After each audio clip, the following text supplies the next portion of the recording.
IPL এমন একটা মঞ্চ যেখানে শুধু স্টার না সুপারস্টার তৈরি হয়। আজকের ভারতীয় দলে দাপটের সঙ্গে খেলা অনেক প্লেয়ারের শুরুটা হয়েছিল আইপিএল দিয়ে, মানে আইপিএলই তাদের সুপারস্টার বানিয়েছে। আইপিএল খেলে সুপারস্টার হওয়া কিছু ক্রিকেটারদেরকে দেখে নিন। শুরুতেই জসপ্রীত বুমরা। 2013 সালে মুম্বাই ইন্ডিয়ান্স যখন বুমরাকে দলে নেয় তখন তিনি ছিলেন অপরিচিত এক তরুণ। অদ্ভুত বোলিং অ্যাকশনের কারণে তাকে আলাদা করা যেত। মুম্বাই শিবিরে লাসিত মালিঙ্গার সান্নিধ্যে এসে বুমরা হয়ে ওঠেন বিশ্বের অন্যতম সেরা ডেথ ওভার স্পেশালিস্ট। আইপিএল এর পারফরমেন্সই তাকে সরাসরি জাতীয় দলের টিকিট দেয়। বর্তমানে 3 ফরম্যাটে বুমরা ভারতের নাম্বার 1 বোলার। বিশ্বের প্রতিটা দল হার্দিক পান্ডিয়ার মতো একজন পেস অলরাউন্ডার চায়। এই পান্ডিয়াও আইপিএল প্রোডাক্ট। 2015 সালে মাত্র 10 লাখ রুপিতে মুম্বাই ইন্ডিয়ান্সে যোগ দিয়েছিলেন হার্দিক। সে সিজনেই তার পাওয়ার হিটিং এবং মিডিয়াম পেস বোলিং নজর কাড়ে। আইপিএল তাকে রাতারাতি তারকা বানিয়ে দেয়। তিনি এমন এক গেম চেঞ্জার যিনি এক ওভারে ম্যাচের পরিস্থিতি বদলে দিতে পারেন, সেটা বল হাতে হোক বা ব্যাট হাতে। আসা যাক শুভমান গিল প্রসঙ্গে। তাকে বলা হয় পরবর্তী বিরাট কোহলি। 2018 অনূর্ধ্ব 19 বিশ্বকাপ জয়ের পর কলকাতা নাইট রাইডার্স তাকে দলে নেয়। কেকেআরে তিনি এভারেজ পারফর্ম করেছেন, তবে গুজরাটে এসে হাত খুলে ব্যাটিং করা শুরু করেন। 2023 আইপিএলে 890 রানের অতি মানবীয় সিজন কাটিয়েছিলেন। সে গিলকে আর পেছনে ফিরে তাকাতে হয়নি। সূর্যকুমারের গল্পটা একটু ভিন্ন। কেকেআরের হয়ে লোয়ার অর্ডারে খেললেও 2018 সালে মুম্বাই ইন্ডিয়ান্সে ফেরার পর তার ভাগ্য বদলে যায়। ঘরোয়া ক্রিকেটে বছরের পর বছর লড়াই করার পর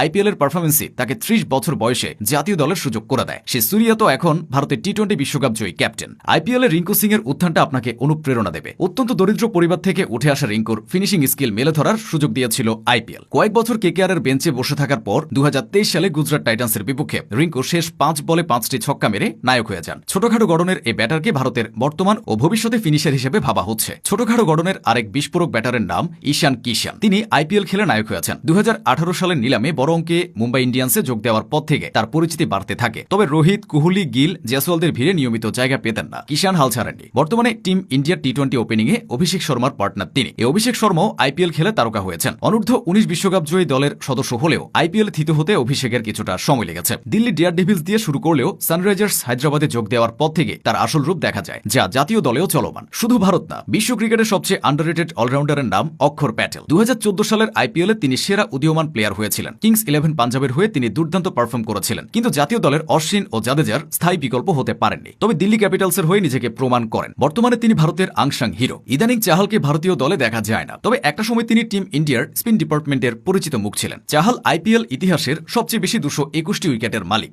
মুম্বাই ইন্ডিয়ান্সের হয়ে ক্যারিয়ার শুরু করলেও চাহাল মূলত পরিচিতি পান কোহলির আরসিবির হয়ে। পরে তিনি ভারতের লিমিটেড ওভার ক্রিকেটের প্রধান অস্ত্র হয়ে ওঠেন। শেষ করা যাক বৈভব সূর্যবংশীকে দিয়ে। তাকে অবশ্য আইপিএল স্টার বলা যায় না, কারণ বয়সভিত্তিক ক্রিকেট খেলে তিনি পরিচিতি পেয়েছেন। তবে এই পরিচিতিকে স্টারডমের জায়গায় নিয়ে গেছে আইপিএল। 2025 সালের মেগা নিলামে যখন রাজস্থান রয়্যালস তাকে 1.10 কোটি রুপিতে দলে নেয়, তখন চারিদিকে হইচই পড়ে যায়। তাকে টিম ইন্ডিয়ার সবচেয়ে বড় সম্পদ ভাবা হচ্ছে। এভাবেই আইপিএল নামক মঞ্চটা অপরিচিত প্লেয়ার